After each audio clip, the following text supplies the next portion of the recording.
And so, what's up mga kamomo? Nandito na naman si Zomo, pwedeng padaan ng konti sa wall nyo. And for today's video, i-share ko muna sa inyo kung ano yung mga kamalasan nangyari sa game na to. At sa uulitin, sa hindi pa nakapag-follow, like and share sa page natin, ay ambot na lang yun. At dahil matic farm lane tayo, pipick na natin tong main hero natin na si Loong. At dito na nga nagsimula yung kamalasan ko. Habang naghahanap ako ng item dito, biglang nawala yung internet ko. Almost mga 1 minute din yung nawala, kaya nirecon ko na lang agad.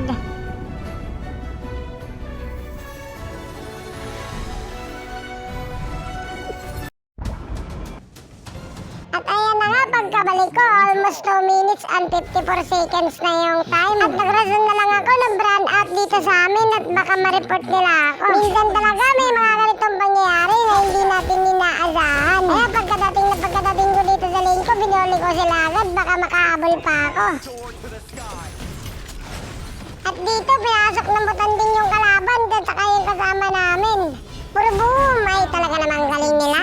At habang napafarm ako dito sa Ibong Adarna, nakita ko yung dalawang kalaban na nagpafarm ng dragon. Kaya dinagon ko na din sila. Brain! Hindi na naman tinamaan. Kasi, putotoy po, pamping-pok, six-pag, pabit-pok, pidi-pidi-pok.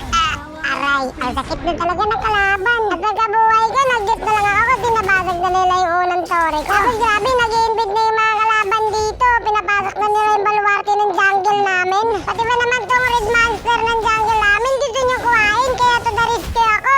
Pasing, pro, watak, grabe, mag-aggressive. Tingnan nyo yung kasama ko dito, mapipitas pa dito.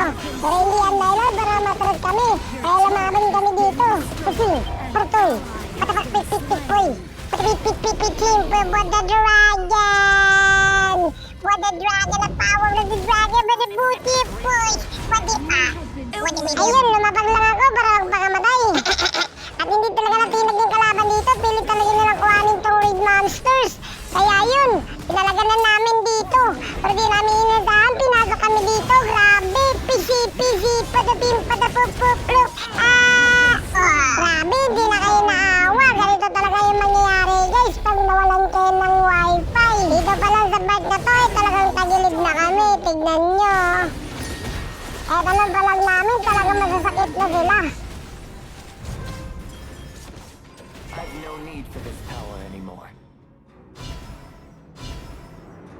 At talagang nagkamali pa ako ng pasok dito. Bakit? Kasi dito pa ako sa mid dumaan, nagpapakahiro ako, kaya ganito nangyari sa akin. Aray, ang sakit naman. Talagang hindi nila pinapalagpas yung pagkakataon na yun, binasag na nila yung mid tower namin. Kaya kami, todo depensa na lang kami dito, baka makabawi pa.